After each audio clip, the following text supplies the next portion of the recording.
नमस्कार, मैं हेमंत कृष्ण द संकेत लाइव में आपका स्वागत है। आज हमारे साथ डिबेट में आलोक त्रिपाठी जी वरिष्ठ पत्रकार बैठे हुए हैं और इनसे कुछ मुद्दों पर चर्चा होगी। दोस्तों, उत्तर प्रदेश में 10 विधानसभाओं में उपचुनाव होना है और मेरे ख्याल से 10 से 15 दिन के बीच अधिसूचना जारी भी हो जाएगी।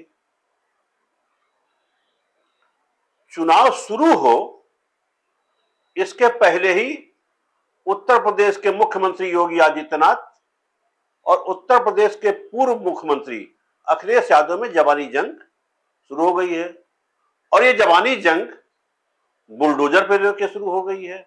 माफिया अगर सिर उठाने का दुस्साहस करेगा तो उसको मिट्टी में मिलाने का काम भी सरकार करेगी।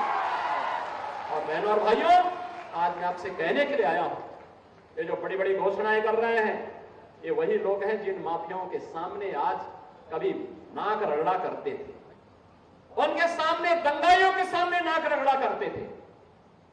अरे बुलडोजर चलाने के लिए हिम्मत चाहिए, हिम्मत। ये दंगाइयों के सामने और माफियाओं के सामने नाक रगड़ने वाले बुलडोजर क्या चलाएंगे? बुलडोजर को देख करके इनको वैसे ही हार्ट अटैक हो जाएगा। डीएनए को बोलने से पहले कि समाजवादियों के डीएनए में क्या है, कम से कम डीएनए का फुल फॉर्म तो बता दें। और जहां तक बुलडोजर का सवाल है, सोचो कैसा न्यायालय का बुलडोजर चला कि बुलडोजर नहीं चल सकता। जो लोग बुलडोजर लेकर के डराते थे, जगह जगह लोगों के घर गिराते थे, और कल ही सुप्रीम कोर्ट ने कहा है कि बुलडोजर नहीं चल सकता है, तो क्या अभी तक जो बुलडोजर चल रहा था उसके लिए सरकार माफी मांगेगी कि नहीं मांगेगी? और जहां तक दिल और दिमाग, हमारे पत्रकार साथी आपको सबको पता है, ये कोई पहली बार बात नहीं मैं कह रहा हूं, और फिर कहता हूं, बुलडोजर में दिमाग नहीं होता है, स्टीयरिंग होता है उसमें। जो भारतीय जनता पार्टी के घटक दल हैं, उसके नेता संजय निषाद ने इन 10 विधानसभा क्षेत्रों में सीटों पर अपने प्रभारी नियुक्त कर दिए हैं और 2 विधानसभा क्षेत्र में अपने प्रत्याशी भी घोषित कर दिया है। मतलब यह है कि भारतीय जनता पार्टी पे विपक्ष तो दबाव बनाएगा ही बनाएगा, लेकिन भारतीय जनता पार्टी के जो सहयोगी दल हैं वो भी दबाव बना रहे हैं ताकि 10 सीटों में उन्हें भी कुछ सीटें मिल जाए। जबकि संजय निषाद के बारे में अगर बात करें तो उनकी पार्टी उत्तर प्रदेश में कितनी मजबूत है। अभी हाल में लोकसभा का चुनाव हुआ था और उनके सुपुत्र जी चुनाव बुरी तरीके हार गए। अब बात हम ये कहना चाहते हैं कि बुलडोजर पे अभी सोमवार को उच्चतम न्यायालय का एक आदेश आया था, एक सुझाव आया था बुलडोजर संस्कृति पर, और उसने कहा था कि बिना कारण बुलडोजर नहीं चलाया जा सकता है। यहां तक कि किसी अपराधी के होने पर कि वो अपराधी है उसका मकान भी नहीं गिराया जा सकता है। वो मकान नहीं गिराए जा सकते हैं जिनका नक्शा 20 साल से 25 साल से पास है और उसमें पुश्तों से लोग रहते आ रहे हों। बाप अपराधी है, बेटे का घर गिरा दिया गया, बेटा अपराधी है, बाप का घर गिरा दिया गया। ये नहीं होना चाहिए। ये आदेश निर्देश सुप्रीम कोर्ट के हैं। उसके बाद भी हमारे पूर्व मुख्यमंत्री अखिलेश यादव, वर्तमान मुख्यमंत्री योगी आदित्यनाथ, दोनों की जुबानी जंग बेमतलब बुलडोजर के लोग की शुरू हो गई है। तो हमारे साथ आलोक त्रिपाठी जी हैं। हमारा पहला प्रश्न है कि आलोक त्रिपाठी जी, भारतीय जनता पार्टी को विपक्ष ही परेशान करेगा या उनके सहयोगी दल भी परेशान करेंगे सीटों को लेकर के? देखिए हेमंत जी, लोकसभा चुनाव में जिस तरह से चुनाव के परिणाम आए, उसके बाद जहां विपक्ष के हौसले बुलंद हैं, वहीं भाजपा के जो सहयोगी दल हैं और प्लस भाजपा, ये दोनों ही यूपी में फिर से कैसे मजबूत हो अपनी अपनी पार्टी, क्योंकि सहयोगी दल भाजपा के जरूर हैं लेकिन उनकी अपनी पार्टी भी है, तो वो अपनी पार्टी को भी मजबूत करना उनका लक्ष्य है। साथ में जो भाजपा है वो सत्ता में रहे, ये भी एक उनका लक्ष्य है। लेकिन उसमें सत्ता में भाजपा रहे लेकिन मेरी पार्टी की भी विधायक सांसद बढ़े, हमारी प्रतिनिधित्व बढ़े, ये भी उनका एक लक्ष्य है। और यही कारण है कि जब यूपी के जो उपचुनाव होने हैं विधानसभा के, उसको लेकर के विपक्ष के जहां सरकार को घेरने के लिए पूरी तैयारी कर रहे हैं और चाह रहा है कि ज्यादा से ज्यादा जो उपचुनाव में सीटें जीते, वहीं जो भाजपा के सहयोगी दल हैं वो भी चाह रहे हैं कि हम भाजपा पे इतना दबाव बनाएं कि समझौते के तौर पे भाजपा को कम से कम 2-2 सीटें हम लोग हासिल कर लें।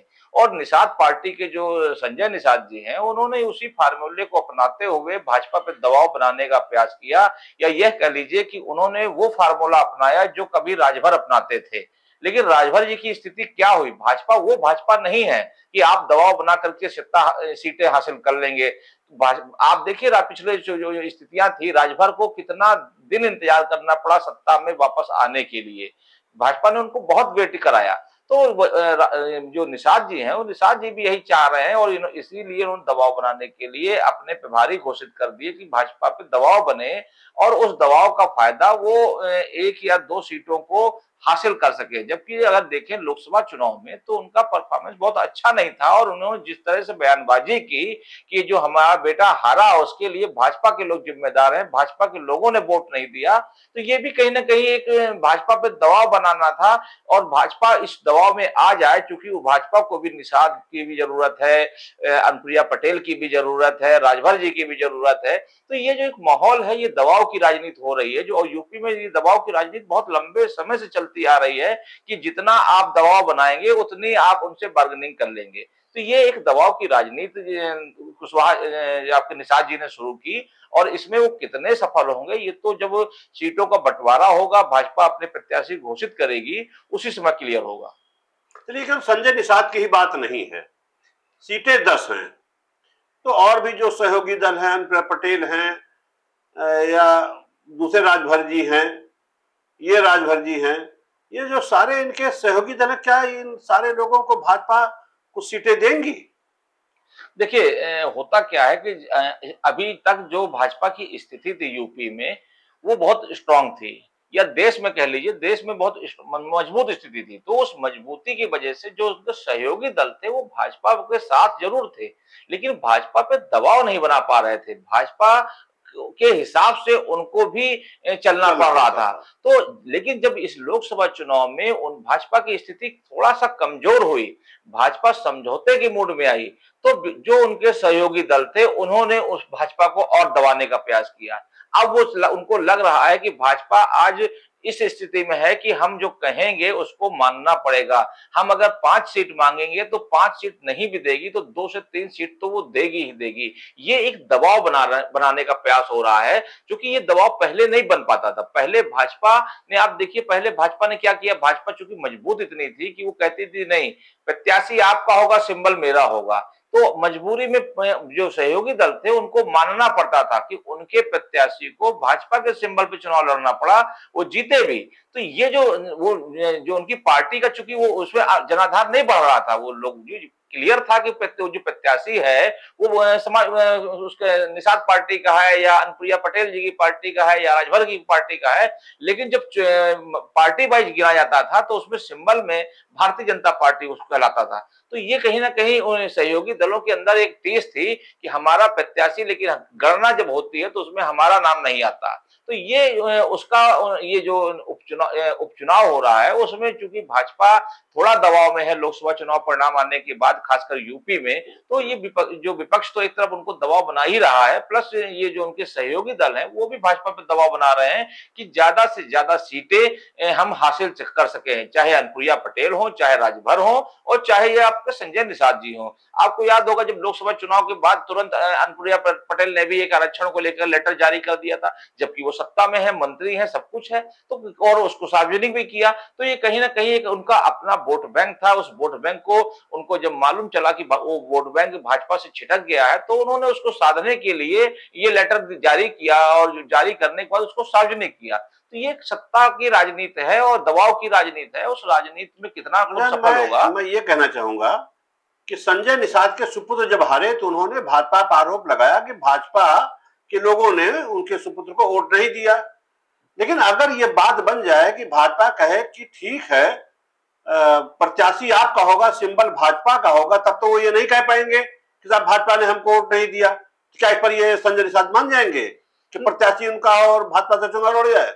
नहीं नहीं, देखिए ये मुझे तो नहीं लगता कि इस तरह से मानेंगे, क्योंकि चाहे राजभर जी हो, चाहे अनुप्रिया पटेल हो, चाहे आपके निषाद जी हो, इन सबकी अपनी अपनी पार्टियां हैं और ये लोग पार्टी को मजबूत करने में लगे हुए हैं। यूपी को, खासकर यूपी में, जैसे यूपी जैसे प्रदेश में जहां छोटी छोटी पार्टियां, बहुत पार्टियां हैं और वो धीमे धीमे बढ़ रही है। चाहे किसी के 2 विधायक हैं, किसी के 1 सांसद है, किसी के 3 विधायक हैं। तो ये तो मुझे नहीं लगता कि वर्तमान दौर में जिस दौर में भाजपा दबाव में है, चाहे केंद्र में हो चाहे प्रदेश में हो, तो वो इस जो दौर चल रहा है उस दौर में मुझे नहीं लगता कि ऐसी स्थिति सहयोगी दलों की है कि वो अपने प्रत्याशी को भाजपा के सिंबल पे चुनाव लड़ाएं। देखिए, हम 30 सेकंड में एक जवाब चाहेंगे कि एक बात ये जानना चाहता हूं कि क्या ये जो 10 सीटों पे चुनाव हो रहा है, भाजपा कुछ सीटें पे सहयोगी दलों को देगी? बिल्कुल देना पड़ेगा। मुझे लगता है कि कुछ ना कुछ उसकी मजबूरी भी है, क्योंकि अगर उसको उसमें पूर्वांचल की भी सीट है, पश्चिमांचल की भी सीट है, क्योंकि पश्चिम में अगर बात करेंगे तो रालोद को साथ लेना पड़ेगा। एक सीट तो रालोद को मिलना चाहिए, अगर मिलेगा। पूर्वांचल की बात करेंगे तो उनको राजभर का भी वोट चाहिए, उनको निषाद का भी वोट चाहिए। तो ये एक दबाव है उनके ऊपर। अब इस दबाव से कैसे वो उभरेंगे, ये बड़ा सवाल है और मुझे लगता है इससे उभरने के लिए उनको कहीं ना कहीं जो अपने सहयोगी दल हैं उनको समझाना भी पड़ेगा, उनको मनाना भी पड़ेगा और शायद एक सीट अनुप्रिया पटेल या इन लोगों को दे करके वो एक साझा मंच बनाए और जो आगे चूंकि लक्ष्य 2027 है, उस 2027 के लक्ष्य को प्राप्त करना है। ये तो उपचुनाव है, 10 सीटें, इस चुनाव से कोई सत्ता पे या यूपी की सरकार में कोई फर्क नहीं पड़ने वाला, लेकिन लक्ष्य तो 2027 का है। उस 27 का ताना बना इस उपचुनाव से बुना जाएगा और प्लस जो विधानसभा लोकसभा का चुनाव हुआ था, उस चुनाव में जो बीजेपी को यूपी में हार का सामना करना पड़ा, उससे भी एक निजात मिलेगी कि अभी भी यूपी में भाजपा ही है नंबर 1 की पार्टी। भाजपा का जनाधार गिरा नहीं है। ठीक है, लोकसभा में संख्या कम हो सकती है, तो ये एक मैसेज भी देना होगा। तो इसलिए मुझे लगता है कि भारतीय जनता पार्टी अपने सहयोगियों को नाराज नहीं करेगी और समझौता करेगी और 1 सीटों या 2 सीटों में या सिंबल के तौर पे, अब वो फार्मूला क्या होगा ये तो चुनाव के समय ही क्लियर होगा। अच्छा, मुख्यमंत्री जी जैसे 10 सीटों पे चुनाव होना है और मुख्यमंत्री जी पिछले 15-20 दिन से इन सीटों पर बहुत तेजी से दौरा उन्होंने शुरू कर दिया है, जनसभाएं करना शुरू कर दिया है। अभी अंबेडकर नगर गए थे, अभी वो मिल्कीपुर गए थे। अंबेडकर नगर तो एक बार हुआ है और दोबारा फिर 8 तारीख को जा रहे हैं। और पिछली बार कटेहरी में उन्होंने किया था कार्यक्रम और अब वो जो है जो भीटी क्षेत्र है जो कटेहरी विधानसभा में आता है, वहां भी 8 तारीख को जनसभा करने जा रहे हैं। इस तरीके से वो पूरे प्रदेश में दौड़ दौड़ के जिस तरीके से मेहनत कर रहे हैं और ये माना जाता है कि जो उपचुनाव होता है वो सरकार का चुनाव होता है, लेकिन उसके बावजूद भी कटेहरी है, मिल्कीपुर है, यहाँ समाजवादी पार्टी पूरी तरीके से मजबूत स्थिति में दिखाई पड़ रही है। वहां से भाजपा को सीट छीनना बहुत आसान नहीं है। यही हाल पश्चिम में भी है, हर जगह वो जा रहे हैं, हर जगह जहां जहां उपचुनाव हो रहा तेजी से प्रचार कर रहे हैं। तो इस प्रचार करने का क्या असर पड़ेगा? क्या 10 सीटों में कितनी सीटें मिलती नजर आ रही हैं भाजपा को? देखिए, लोकसभा चुनाव परिणाम के बाद से भाजपा की स्थिति यूपी में बदली है, बहुत बदली है और भाजपा के कार्यशैली भी बदली है। आपको मैं याद दिला दूं कि चुनाव परिणाम के बाद भाजपा में जिस तरह से आपस में नूरा कुश्ती शुरू हुई और लखनऊ से लेकर दिल्ली तक दौड़ शुरू हुई और कई दिन सुर्खियां बनी, केशव मौर्य जी सुर्खियों में आए, ब्रजेश पाठक जी सुर्खियों में आए, योगी आदित्यनाथ जी सुर्खियों में आए कि शायद सत्ता इसे हटाया जाएगा, किसी और को बनाया जाएगा। फिर कई दिन दिल्ली में बैठक होती रही, मंत्रणा होती रही, समझौता होता रहा।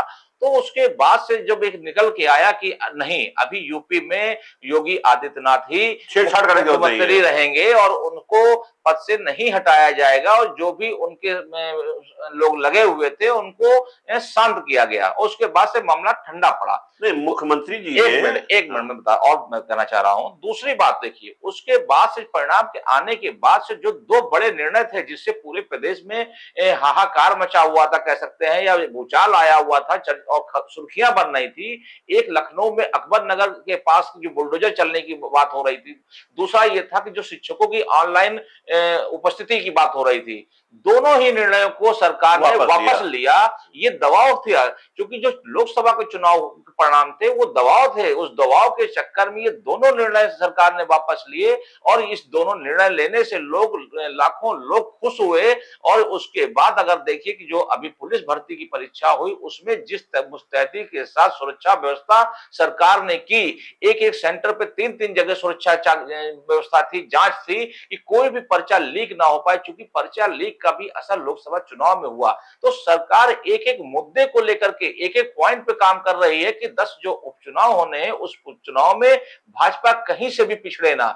यही कारण है कि जिन जिन मंत्रियों को उपचुनाव की जिम्मेदारी दी गई है उन सभी जगह मुख्यमंत्री पूरी मेहनत से पूरे प्रयास कर रहे हैं कि एक क्षेत्र में जाकर के जनता के बीच जाकर के उनको समझौता करके समझा करके उनको ये समझाने का प्रयास कर रहे हैं कि भाजपा आज भी आपकी पार्टी है। तो ये जो उपचुनाव है ये भाजपा के लिए और खासकर योगी जी के लिए, अब मैं स्पष्ट कह रहा हूं कि इस चुनाव में योगी जी का भी एक कद पता चलेगा, क्योंकि जिस तरह से भाजपा में अंदर खाने बवाल मचा हुआ था और उसको शांत किया गया इस उपचुनाव को लेकर के, तो ये जो उपचुनाव के नतीजे होंगे ये तय करेंगे कि योगी जी का अभी यूपी में कितनी जरूरत है।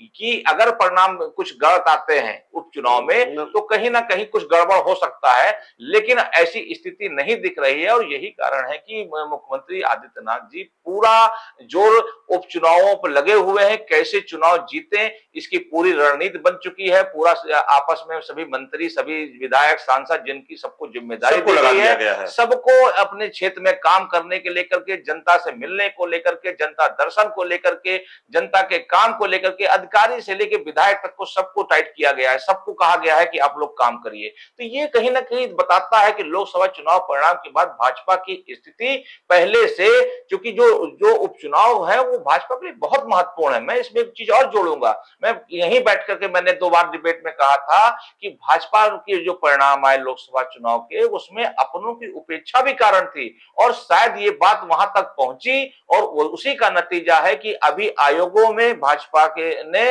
अपने लोगों का समायोजन शुरू कर दिया है, चाहे महिला आयोग हो चाहे दूसरे आयोग हो, उसमें अपने अपने लोगों को उन्होंने अध्यक्ष उपाध्यक्ष के पद देने शुरू कर दिए। तो इससे भाजपा में खुशी की लहर है कि लोगों को लग रहा है कि भाजपा ने देर सही सुध तो ली और जो वर्षों से उनके यहाँ दरी बिछा रहे थे उनको कहीं ना कहीं आयोगों में समायोजित किया जा रहा है।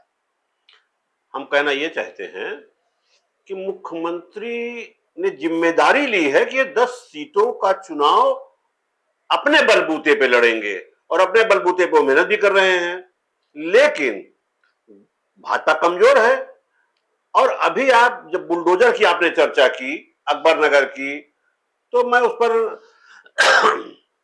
आपसे एक बात कहना चाहूंगा। अभी सुप्रीम कोर्ट का सोमवार को एक आदेश आया है कि बुलडोजर संस्कृति ठीक नहीं है, किसी अपराधी का भी मकान बगैर कारण के गिराया नहीं जा सकता है। अगर बाप अपराधी है तो बेटे का मकान नहीं गिराया जाएगा, बेटा अपराधी है तो बाप का मकान नहीं गिराया जाएगा, जो पुश्तों से रहते आ रहे हैं उनका मकान नहीं गिराया जाएगा।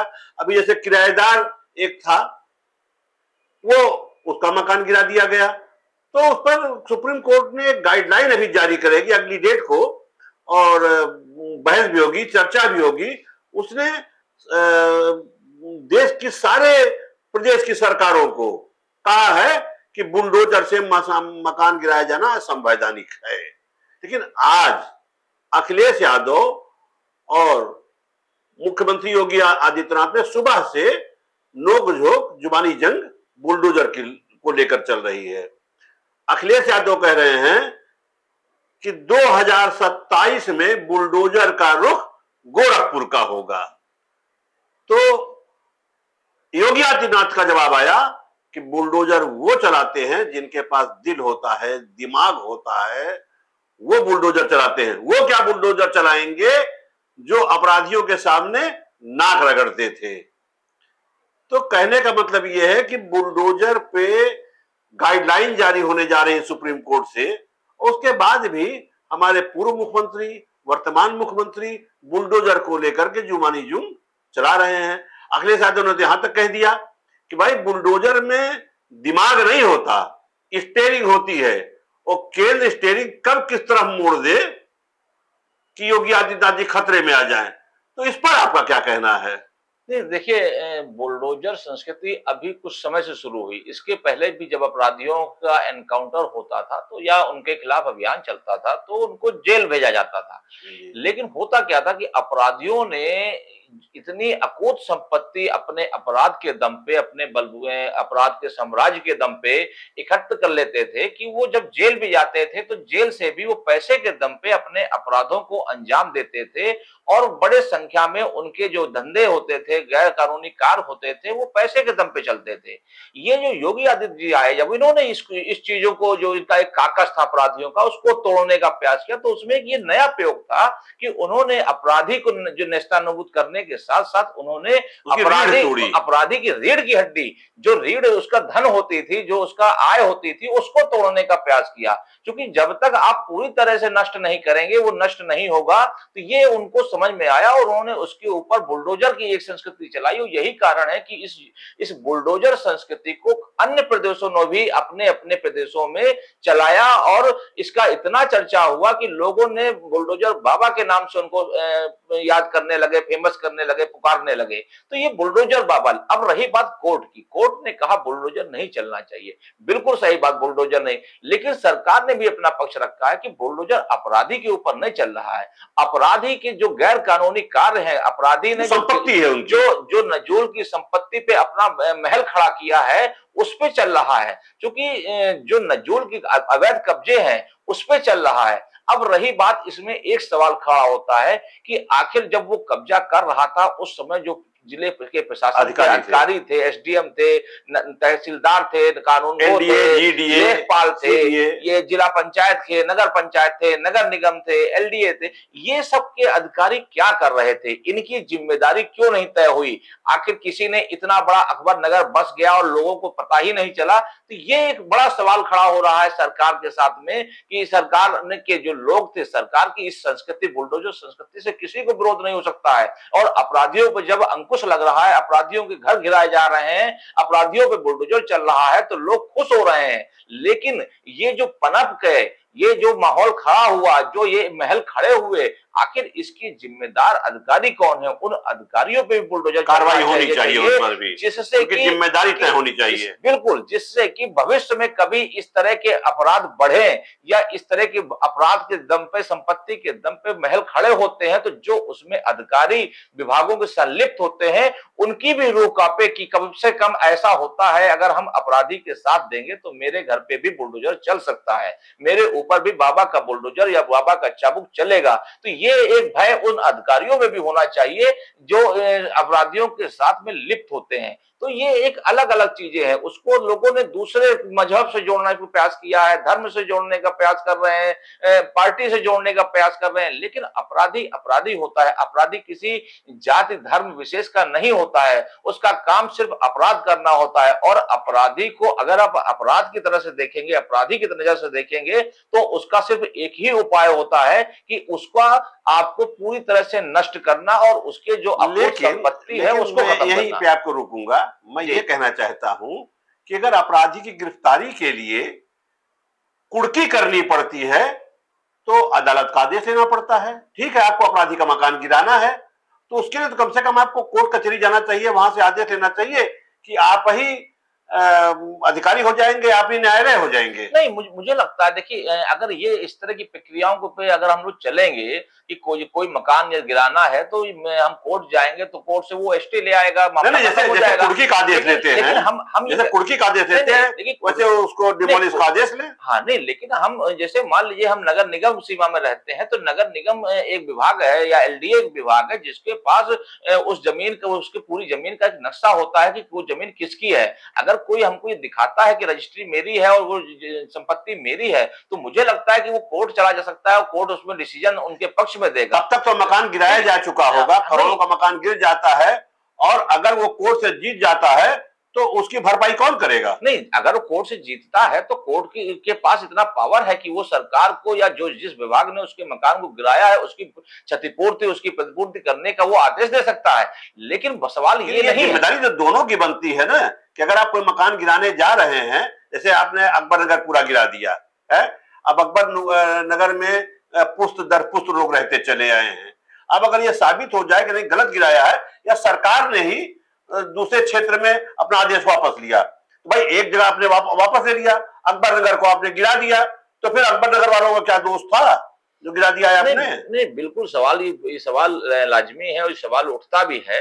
लेकिन क्या जो नदी या नाले के किनारे लोग रह रहे थे, देखिए दो सवाल इसमें है कि जब वो रहते हैं तब कोई उस पर रोकने नहीं जाता है उनको, वो धीमे धीमे 1 मंजिल 2 मंजिल फिर 3 मंजिल बना लेते हैं, दुकानें बन जाती हैं, करोड़ों के शोरूम बन जाते हैं, तब तक कोई उनको रोकने वाला नहीं होता। वहां नगर निगम के लोग वसूली करने पहुंच जाते हैं, आवास विकास के लोग वसूली करने पहुंच जाते हैं, वो उधर वसूली होती रहती है, उधर मकान बनता रहता है, तो उन पर भी तो जवाबदेही तय होनी चाहिए।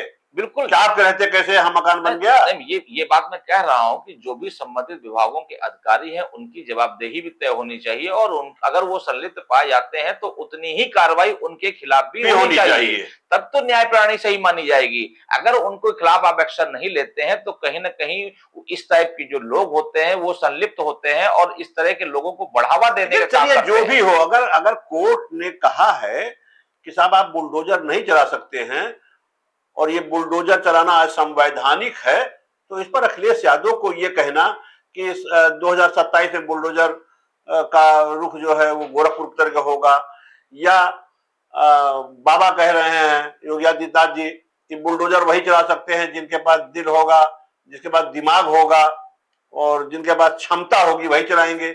तो कोर्ट को भी क्या ये लोग उपेक्षा कर रहे हैं कोर्ट? नहीं, मुझे लगता है कि राजनीतिक दलों के नेताओं को, खासकर इस तरह परिपक्व नेताओं को इस तरह के बयानों से बचना चाहिए कि आप बदले की भावना से काम मत करिए, आप कोई एक दिशा तय करिए, आप अच्छे कार्यों की तरफ ध्यान दीजिए। ये बदले की भावना है कि अगर आप इधर चलाएंगे बुलडोजर तो मेरी सत्ता आएगी, तो मैं आप गोरखपुर में चलाऊंगा, फिर भाजपा की सत्ता आएगी तो क्या मतलब है? फिर भाजपा की सत्ता फिर आ गई तो वो इटावा में चला देंगे, तो इससे तो नुकसान होगा। ये बदले की भावना ये तो फिर एक अपराध को जन्म देने लगेगी, तो इससे बचना चाहिए और हमको साफ सुथरी राजनीति करने का प्रयास करना चाहिए। हम जनता के मुद्दों को लेकर के बात करें, अपराधियों के खिलाफ, अपराधियों को नष्ट करने की हम बात करें। ठीक, तरीके अलग अलग हो सकते हैं, तरीके कुछ गलत भी हो सकते हैं, लेकिन अपराधी तो अपराधी होता है, उसकी ना कोई जाति होती है ना कोई धर्म होता है। समय ज्यादा हो रहा है, अब उपचुनाव को लेकर के अभी आगे भी हम लोग चर्चा करते रहेंगे, लेकिन आज तक के लिए बस इतना ही। नमस्कार। नमस्कार।